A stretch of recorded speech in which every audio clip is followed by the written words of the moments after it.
Next question हमारा जो है वायुमंडलीय अस्थिरता की दशाएं। यहाँ पे हमें जो है वायुमंडलीय अस्थिरता की दशाएं एवं उसका जलवायु पर प्रभाव,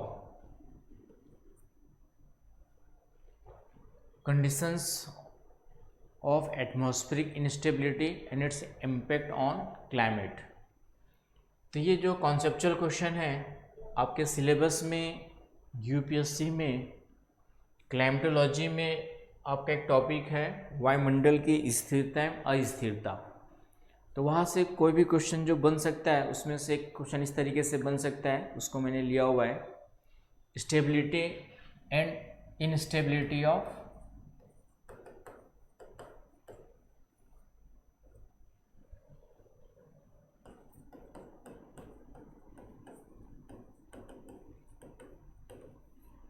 एटमॉस्फेयर। तो stability and instability of atmosphere जो है इसके लिए कौन कौन सी दशाएं जरूरी है उसके कंटेक्स्ट में क्वेश्चन है। इसमें सिर्फ इनस्टेबिलिटी का पूछा है, अस्थिरता के बारे में ही पूछा हुआ है। तो स्थिरता और अस्थिरता सबसे पहले तो इसी को डिफाइन कर देना है आपको पहले कि वायुमंडल की स्थिरता का मतलब क्या होता है और वायुमंडल की अस्थिरता का मतलब क्या होता है। सबसे पहला हमारा काम एक लाइन यहीं से स्टार्ट करेंगे, शॉर्ट नोट्स है तो बहुत कम शब्दों में हमें समेटना है। तो यहाँ पे वायुमंडल की स्थिरता का मतलब क्या होता है और अस्थिरता इनस्टेबिलिटी का मतलब क्या होता है। तो स्थिरता का मतलब लगभग वायुमंडल क्या रहेगा, शांत रहेगा, हवाएं जो है आपका उसमें ऊर्ध्वाधर वर्टिकल मूवमेंट न के बराबर होगा, वर्षा तूफान चक्रवात सामान्यतः नहीं आएंगे। यही स्थिति क्या कहलाएगी आपकी जो है स्थिरता की कहलाती है। और जिसका जस्ट अपोजिट है कि जब किसी क्षेत्र में हवाएं वर्टिकली बहुत ज़्यादा अपलिफ्ट होते रहती है तो डेफिनेटली वहाँ पे बादल बनेंगे, वर्षा होगी, तीव्र हवाएं चलेंगी, तूफान चलेंगे, चक्रवात बनने की संभावना रहेगी, लो प्रेशर फॉर्म होगा। तो ऐसी स्थिति क्या कहलाती है, इनस्टेबिलिटी कहलाती है। आई बात समझ में। तो एक तो डेफिनेशन हो गई आपकी, इनको डिफाइन कर देना है परिभाषा के साथ।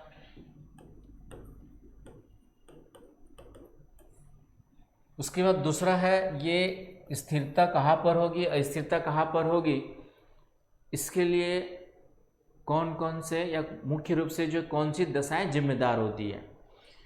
तो इसका सीधा सीधा है, इसके लिए जो कंडीशंस है दशाएं हैं स्थिरता स्थिरता के लिए वह डिपेंड करता है सामान्य ताप पतन दर,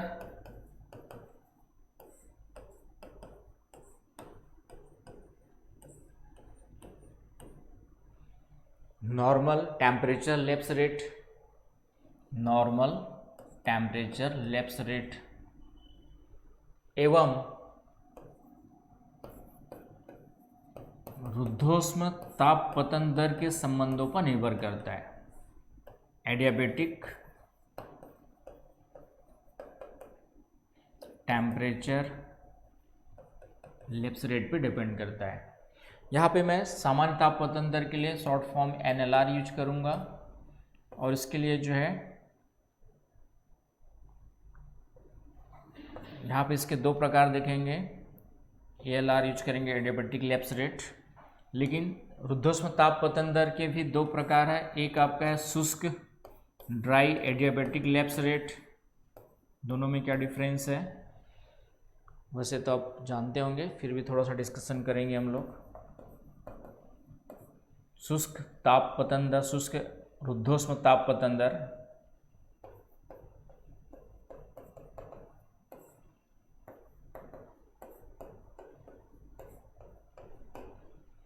और एक इसी का है आपका जो है दूसरा होता है वेट आर्द्र, WALR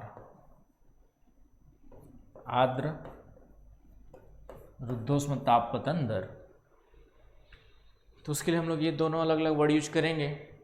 तो दोनों में डिफरेंस आप लोग को पता होगा। सामान्य ताप पतन दर का मतलब क्या होता है कि जब हम किसी भी क्षेत्र में वायुमंडल में ऊपर जाते हैं तो ऊंचाई के अनुसार तापमान में क्या होती है, कमी होती है। NLR का मतलब यहाँ पर आप लोग जानते हैं कि वायुमंडल में, इन एटमॉस्फेयर, वायुमंडल में जो है सामान्यतः हम लोग लेके चलते हैं, क्षोभमंडल की बात ही कर रहे हैं, तो ऊंचाई बढ़ती है, तो ऊंचाई बढ़ने के साथ साथ तापमान में क्या होती है, कमी होती है। तो उसको हम लोग क्या कहते हैं, आपका जो है सामान्य ताप पतन दर। इसका जो मान है सामान्यतः जो लिया जाता है, सामान्य नाम वर्ड यूज किया गया है 6.5 डिग्री सेंटीग्रेड पर 1000 मीटर। ये पूरे पृथ्वी के ऊपर जो है औसतन लिया है, इसलिए सामान्य पर ताप पतन दर है। यदि हम पृथ्वी पर कहीं ऊपर जाते हैं तो लगभग इस रेट से ऊपर जाने पर टेम्परेचर क्या होगा, डिक्रीज होगा विथ इंक्रीजिंग एल्टीट्यूड, राइट। तो ये, लेकिन ये जो मान है सामान्य ताप पतन दर का सभी जगह समान नहीं होता है। कॉमन सेंस लगाएंगे कि यदि हम विषुवत रेखा की बात करें और इक्वेटर की बात करें और पोलर रीजन की बात करें, यदि हम जो है 90 डिग्री पोलर रीजन की बात करते हैं, तो एनएलआर का मान सभी जगह समान नहीं होता है। क्यों? क्योंकि ये कमी किस कारण से होती है, पार्थिव विकिरण के प्रभाव में कमी के कारण। टेस्ला रेडिएशन में ऊंचाई के अनुसार, वृद्धि के अनुसार क्या होती है, कमी होती है। तो मैं डिटेल कॉन्सेप्ट में नहीं जा रहा हूँ, आप मान के चलता हूँ, पता होगा आप लोग को। लेकिन यहाँ पे ये ध्यान रखना है कि एनएलआर का जो मान है अलग अलग अक्षांशों में, अलग अलग स्थानों में अलग अलग हो सकता है। ये हमने जो लिया हुआ ये क्या है, आपका औसतन है। ये क्या है, हमारा जो है औसतन है। ये हमारा क्या है, एवरेज लिया हुआ है, ये याद रखना है। सामान्यतः देखेंगे इसी आधार पर यदि हम बात करें तो विषुवत रेखा पर, इक्वेटर पर, विषुवत रेखा पर ऊंचाई के अनुसार तापमान में जो कमी होगी और ध्रुवों पर जो टेम्परेचर में कमी होगी ऊंचाई के अनुसार, दोनों में क्या डिफरेंस होगा कि विषुवत रेखा के निकट अत्यधिक गर्मी है, रेडिएशंस बहुत ज़्यादा निकल रही है, तो ऊंचाई के अनुसार तापमान में धीरे धीरे कमी होगी। यहाँ पे क्या होगा आपका जो है, विथ इंक्रीजिंग एल्टीट्यूड टेम्परेचर तेजी से डिक्रीज करेगा। क्योंकि कॉन्सेप्ट आपको पता है कि पृथ्वी का निचला वायुमंडल जो गर्म होता है वह सूर्य की किरणों से डायरेक्ट नहीं होता है, पार्थिव विकिरण से होता है। तो इक्वेटर की निकट की बात करें तो यहाँ पे धरातल का तापमान मान लेते हैं 35 डिग्री सेंटीग्रेड है। तो जैसे ऊपर जाएंगे तापमान तेजी से गिरेगा, टेम्परेचर क्या होगा, तेजी से कम होगा। तो ये ध्यान रखना है, इक्वेटर के निकट उष्णकटिबंधीय क्षेत्रों में तापमान में कमी जो है यह क्या होती है, तीव्र होती है, रैपिडली टेम्परेचर डिक्रीज या फास्टली होती है कंपैरिजन टू। और ध्रुवों की बात करें तो ध्रुवों पे सालों भर तापमान 0 डिग्री रहता है, बर्फ जमी हुई है सालों भर जो है। तो थोड़ा सा ऊपर भी जाएंगे तो चूंकि यहाँ पे 0 डिग्री टेम्परेचर ऑलरेडी है धरातल पे सालों भर, ग्लेशियर्स है, आपका जो है आइस कवर्ड रीजन्स है, बर्फ हिमाच्छादन है, तो डेफिनेटली क्या होगा, ऊपर जाएंगे भी तो भी तापमान में कमी क्या होगी, धीरे धीरे होगी। जहाँ पर टेम्परेचर में डिक्रीमेंट क्या होगा आपका जो है, धीरे धीरे होगा। तो इस तरीके से अक्षांशों के अनुसार यदि बात करें तो विषुवत रेखा से ध्रुवों की ओर जाएंगे, विषुवत रेखा से ध्रुवों की ओर जाएंगे तो टेम्परेचर में डिक्रीमेंट जो है आपका क्या होगा, उनमें दर जो है कम होती जाएगी। इक्वेटर के निकट ट्रॉपिकल रीजन्स में, ट्रॉपिकल जोन में तेजी से तापमान में कमी होगी और ध्रुवों की ओर जितना जाएंगे तापमान धीरे धीरे कम होगा। मतलब तापमान में कमी की दर इक्वेटर में इसकी तुलना में ज़्यादा होगा और ध्रुवों पर इसकी तुलना में क्या होगा, कम होगा। तो ये ध्यान रखना है कि एनएलआर का मान कांस्टेंट नहीं होता है, it varies with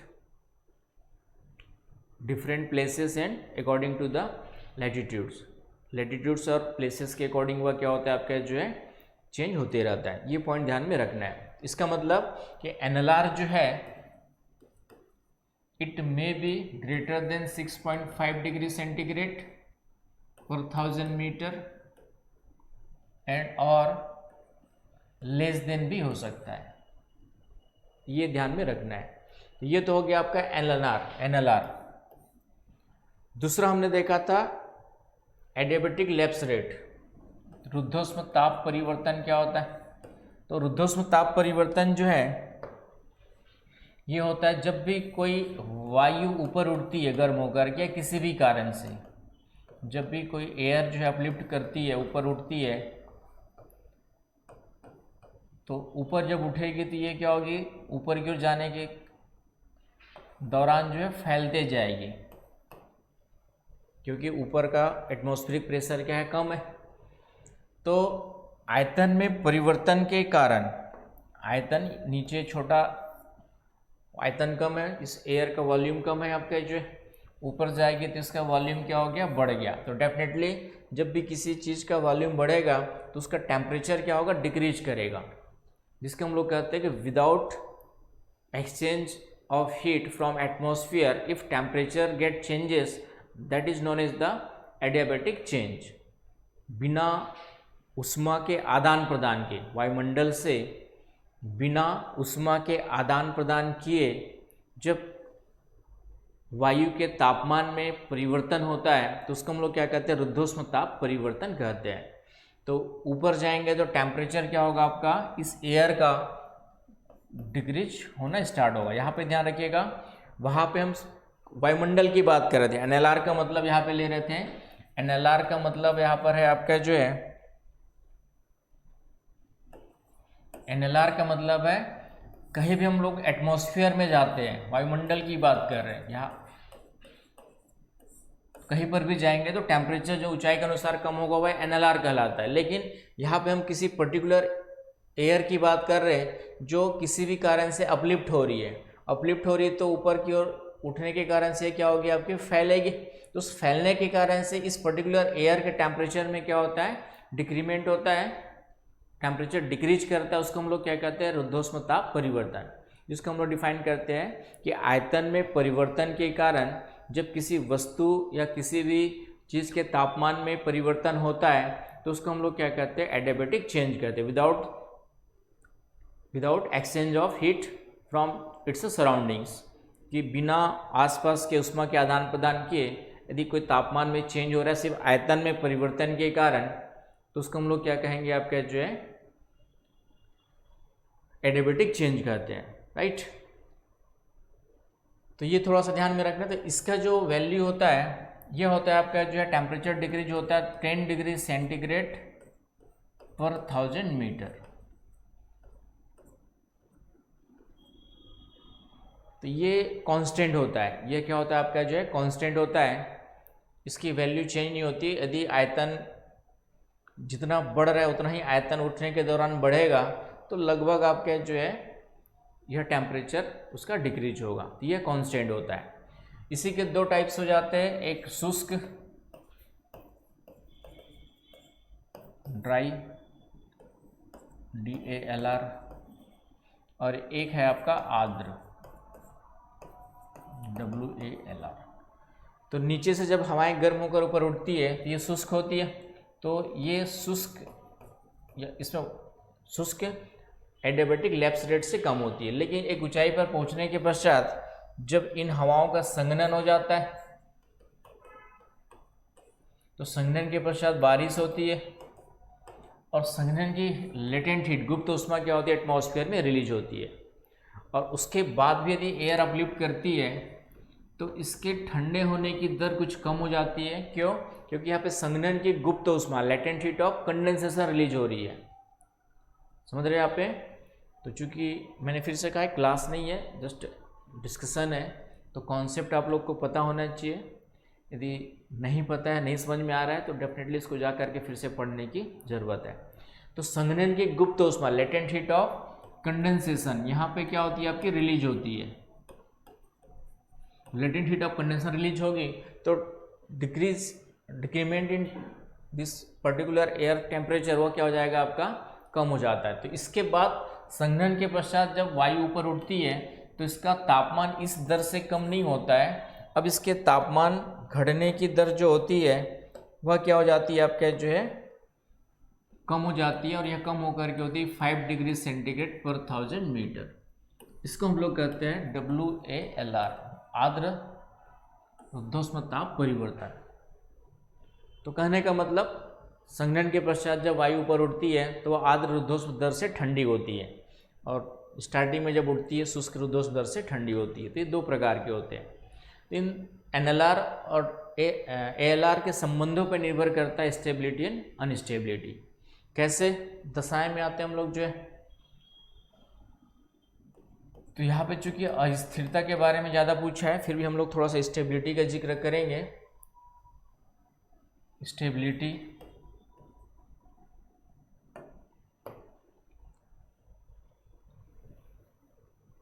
and instability,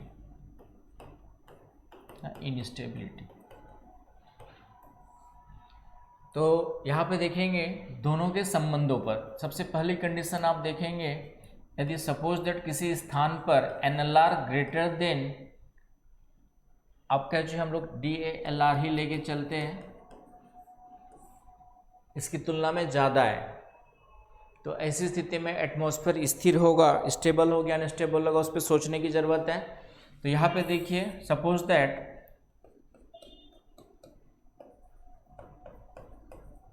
earth surface की बात करें, इसका टेम्परेचर आपका 30 डिग्री सेंटीग्रेड है।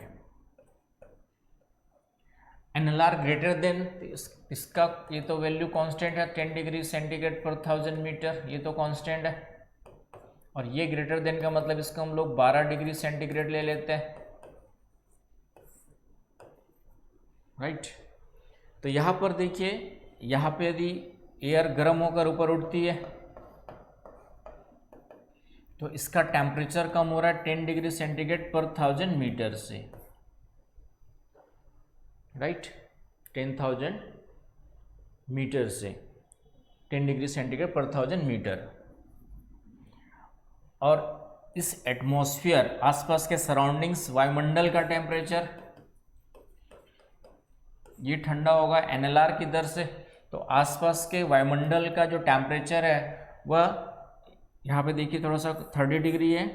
कुछ ऊंचाई पर पहुँचने के बाद मान लेते हैं 1 किलोमीटर की ऊंचाई ले लेते हैं हम लोग, 1000 मीटर ले लेते हैं। 1 किलोमीटर मतलब 1000 मीटर। तो इस एयर का टेम्परेचर यहाँ पे पहुँचने के पश्चात कितना हो जाएगा? 20 डिग्री सेंटीग्रेड। इस एयर का टेम्परेचर कितना हो गया आपका जो है? 20 डिग्री सेंटीग्रेड हो गया, राइट। लेकिन इस ऊंचाई पर एटमॉस्फेयर का टेम्परेचर कितना होगा? एटमॉस्फेयर किस रेट से डिक्रीज कर रहा है टेम्परेचर? 12 डिग्री। तो इसका टेम्परेचर हो गया यहाँ पे जो है 12 डिग्री माइनस कर दीजिए तो 18 डिग्री सेंटीग्रेड टेम्परेचर हो गया, किसका? सराउंडिंग एटमॉस्फेयर का। यहाँ पे सराउंडिंग एटमॉस्फेयर का टेम्परेचर कितना हो गया आपका जो है? 18 डिग्री सेंटीग्रेड हो गया।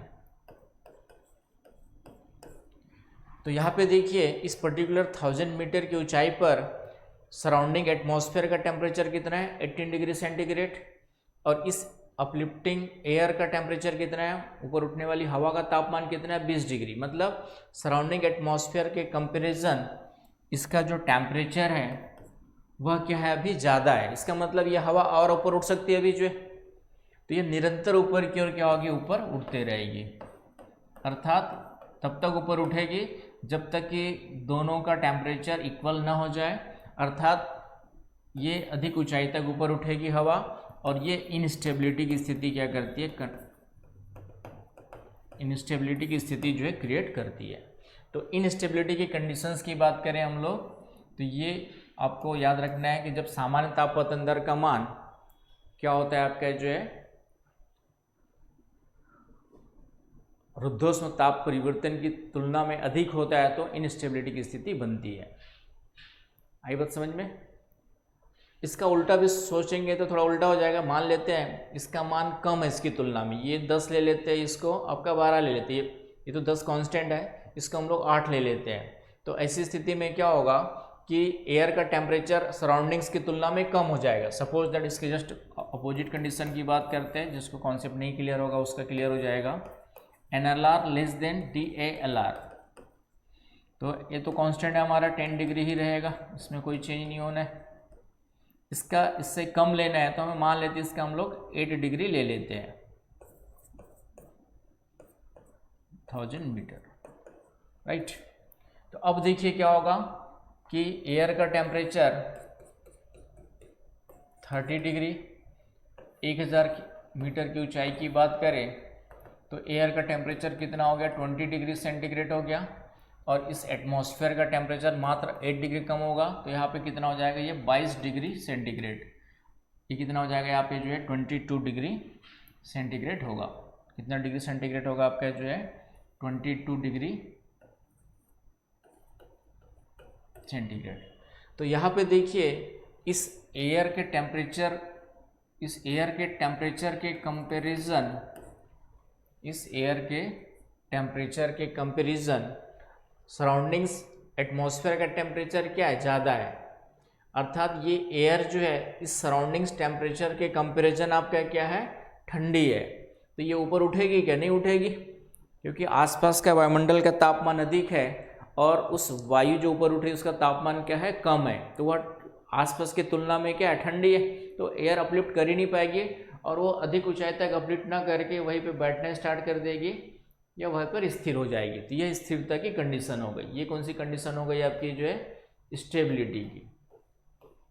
तो ये स्थितियां जो है अलग अलग क्षेत्रों में दोनों में क्या देखा जाता है, कंपैरिजन किया जाए तो डिफरेंस देखा जाता है। उष्णकटिबंधीय क्षेत्रों में ये स्थिति मिलती है, अभी बताया मैंने विषुवत क्षेत्रों में, उष्णकटिबंधीय क्षेत्रों में NLR का मान बहुत ज़्यादा होगा, इसलिए उष्णकटिबंधीय क्षेत्रों में जो वायुमंडलीय दशाएं हैं वह क्या होती है, बहुत ज़्यादा अस्थिर होती है। जितने भी तूफान चक्रवात बनने हैं, तूफानी हवाएं चलनी है, वह मुख्य रूप से जो है कहाँ पे चलती है, उष्णकटिबंधीय क्षेत्रों में। ठंड ध्रुवीय क्षेत्रों में वायुमंडलीय दशाएं लगभग स्थिर होती है, क्योंकि वहाँ पे NLR का मान बहुत कम होता है DLR की तुलना में, हवाएं ऊपर उठ ही नहीं पाती है। तो यह है अस्थिरता की दशाएं। इसी को आपको यहाँ पे लिखना था कि अस्थिरता की दशाएं क्या आएंगी।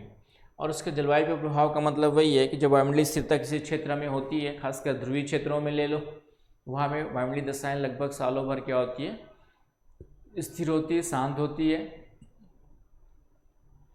प्रति चक्रवाती स्थिति में देख सकते हो। और बाकी उष्णकटिबंधीय क्षेत्रों में चक्रवातों का निर्माण कब होगा, जब इनस्टेबिलिटी की कंडीशंस उत्पन्न होगी। तो ट्रॉपिकल रीजन्स में, ट्रॉपिकल जोन्स में NLR ग्रेटर देन ALR की कंडीशंस देखी जा सकती है, इसलिए वहाँ पे जलवायु दशाएं क्या होती है, अस्थिर होती है। अधिक बारिश होगी, तूफान हवाएं चलेंगी, चक्रवात बनेंगे। ये स्थितियाँ किस कारण से बनती है, इन दोनों के संबंधों के आधार पे बनती है, राइट। किसी भी कारण से जब NLR ग्रेटर देन DLR हो जाएगा तो डेफिनेटली वहाँ पे अनस्टेबिलिटी की कंडीशन बनेगी।